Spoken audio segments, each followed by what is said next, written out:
Salut à toi, bienvenue sur ma chaîne. Aujourd'hui le programme c'est de découvrir ensemble rapidement Don Det, qui est en fait une des 4000 îles du Laos.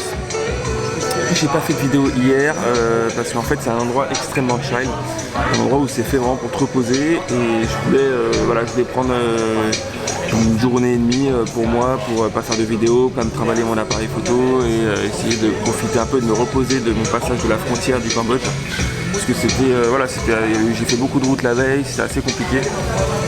Donc je reprends les vidéos aujourd'hui. Là je prends un petit déjeuner dans un espèce de petit bar assez chill du centre de Don Det. Et après je vous fais découvrir un petit peu le Mekong et puis on va essayer de se faire une petite balade aussi sur le Mekong en bouée. Alors là pour le coup je garantis pas de prendre mon appareil parce que typiquement si je tombe dans la flotte avec mon appareil ça va être un problème. Par contre je ferai essentiellement des vidéos au téléphone et puis j'espère que ça rendra bien.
Bon les amis, il y a un truc que je vous ai pas dit, parce que j'en ai marre en fait dans mes vidéos de mettre tout le temps mes galères avec ma moto.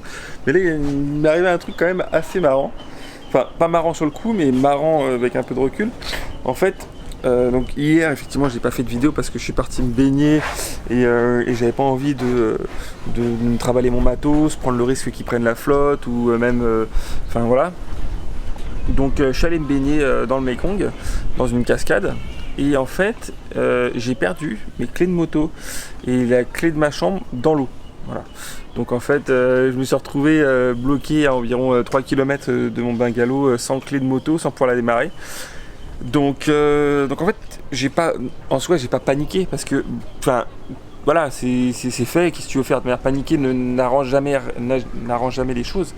Donc ce que j'ai fait, c'est que j'ai réfléchi et j'ai trouvé la solution de démarrer la moto sans la clé. Bon, ça c'est la première chose. La deuxième chose, c'est que ma moto, donc il y a une clé pour la démarrer, et il y a une clé aussi pour ouvrir le réservoir d'essence. Et c'est là où ça se corse en fait, c'est que j'ai pas... donc pour démarrer la moto, c'est pas un problème, j'ai réussi à le faire. Par contre, pour ouvrir la trappe à essence, c'est un autre problème qui va vite se poser parce que je commence à ne plus avoir beaucoup d'essence.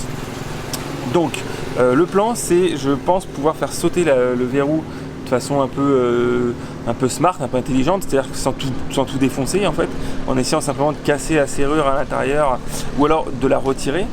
Ou deuxième solution, c'est la solution mode manouche en fait, où tu mets un tournevis plat dans la serrure, tu tapes comme un bœuf, tu tournes gauche, droite, gauche, et puis tu vas aussi péter la serrure mais de façon complètement irréversible, et après j'ouvrirai mon réservoir au tournevis. Je vous montre un peu comment je démarre ma moto maintenant, parce qu'il faut savoir que j'ai maintenant ma clé est un bout de bois qui me permet de tourner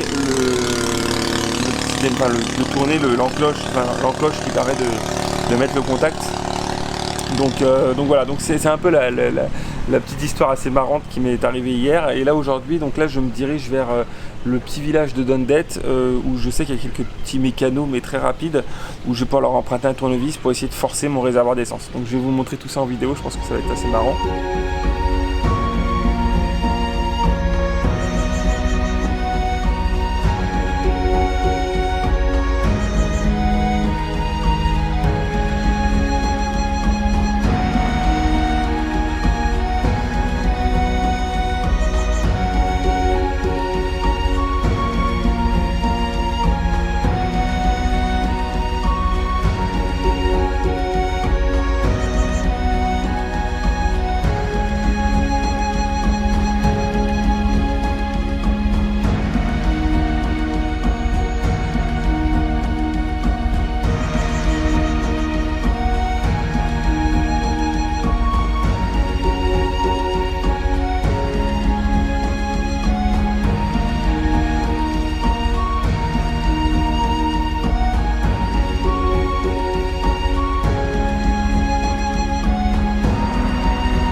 amis, je suis en train de visiter un peu les 4000 îles donc, qui sont au Laos, et en fait c'est vraiment à la hauteur des avis qu'on peut trouver sur internet et de ce que les gens m'ont dit. C'est vraiment très très beau, très splendide.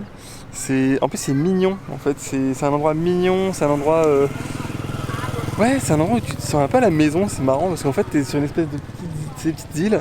En fait les gens ils vivent au rythme de l'eau, au rythme de tout ça, et en fait au milieu de ça t'as des touristes en fait qui viennent se mêler à cette vie vraiment authentique. Et en fait c'est super intéressant, c'est super bien parce que ouais il y a des touristes, mais en fait tu vois j'en vois pas partout. Et en fait il suffit que tu t'éloignes un peu en moto, et ça c'est l'avantage d'avoir une moto, c'est que je peux m'éloigner vraiment des endroits accessibles en vélo et tout ça. Et en fait je me retrouve tout seul, avec juste des locaux et des paysages vraiment superbes quoi, enfin des paysages magnifiques. Et en fait ouais, c'est ça le Laos authentique, c'est ça. Et je commence à mesurer, à mesurer en fait l'idée de dire qu'en fait le Laos c'est le pays le plus authentique entre la Thaïlande, le Vietnam et le Cambodge. En tout cas, moi j'ai fait maintenant les 4 pays, hein. J'ai fait la Thaïlande, j'ai fait le Laos, je suis en train de le faire plutôt, j'ai fait le Cambodge et le Vietnam, et c'est vrai que cette authenticité qu'on a ici au Laos, bah moi je l'ai pas en tout cas ressenti de cette façon-là, que ce soit au Vietnam, en Thaïlande ou au Cambodge. Super beau. Moi tu sais le Mékong, quand on m'en parlait, le Mékong, je me disais ouais c'est une espèce de fleuve qui va être assez vaseux, assez opaque un peu, tu sais, comme la Seine quoi, où genre on voit pas le fond, on n'ira pas s'y baigner parce que ça doit être sale. Et en fait bah, c'est des a priori qui sont totalement faux.